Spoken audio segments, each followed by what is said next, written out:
the Brandon Youth Centre is only open for 6 hours a week. A week. Oh, 6 hours a week. 6 hours a week, though. That's ridiculous. Yeah. I mean, what are we doing to keep vulnerable and at-risk young people off the streets and on the straight and narrow if we have a youth centre on one of the largest estates in Newington open for 6 hours a week? John? I think it's really important for young people in Newington and across the borough to have opportunities to pursue hobbies and interests. I mean, I've sort of played football since I was about 10 years old. Getting involved in team sports like that has been a really kind of positive experience for me. Where young people are kind of engaged in that, and I think there was. That's the problem. It's just projects, isn't it? I think that's the difference about our church one. Is that it's not a project. It's just there. Surely these things, and they're great, and there are, Southwark has done some good work with young people in terms of,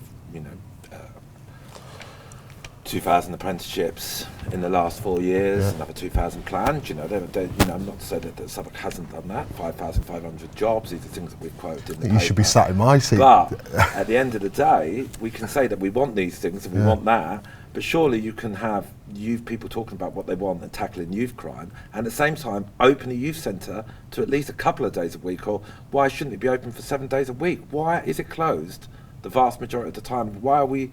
I mean, it's astonishing to hear, that a youth club on such a large estate is only open for 6 hours a week. 6 hours a week. Well, that's what I said. It's on my estate, and I didn't know that. I mean, I think I agree with the fact that community centres and youth centres have a really important role to play in our community. Again, I would come back to the point that, of course, we want to provide more provisions for young people.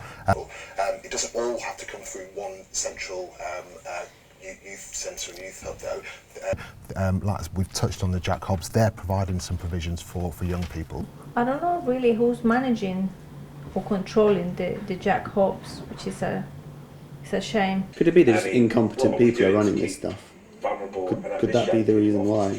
That they're just lazy and incompetent? That's not very nice, is it? Maybe there's other reasons. Considering, I think there's 4,000 under 24s in Newington. I mean, and I think 2/3 of those are under 16. And it is very important for young people to have somewhere that is not home and not school or training, a third space that they can be in. We, as far as I understand, John, there's the Frederick Playground, Adventure Playground, is also closed, albeit for refurbishment, but it's not now due to open until September 2023. Is that it's a bit long time for Playground to reopen when we've got a youth centre closed for the vast majority of the week as well? And it's near enough the same area, so we're talking more around the Newington estate for the Frederick Playground. But what are they doing there to take? Is it too long? What are they doing at their playground to take that amount of time?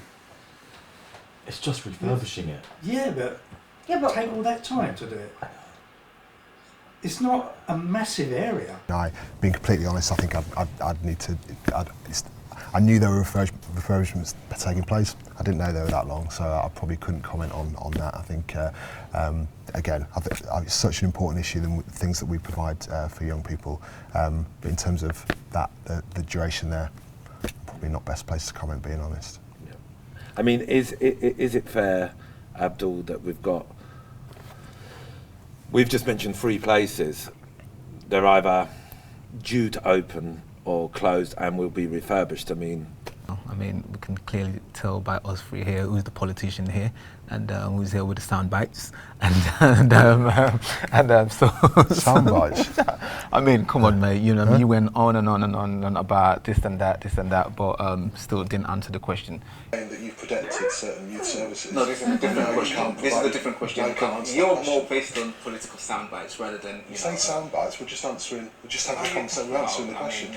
You've just made a point. Oh, they do get a little feisty, don't they? Certain local services. Those 3 communities, centres and youth places, they really need to be, looked at. Did you know why they've been closed?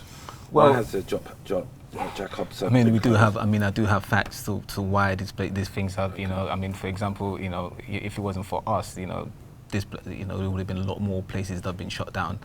Because it's just like Southwark, Leave Them Southwark, we've really been pushing hard for places to be continually going on. You know, if it like wasn't what? Like when? just in general in Southwark.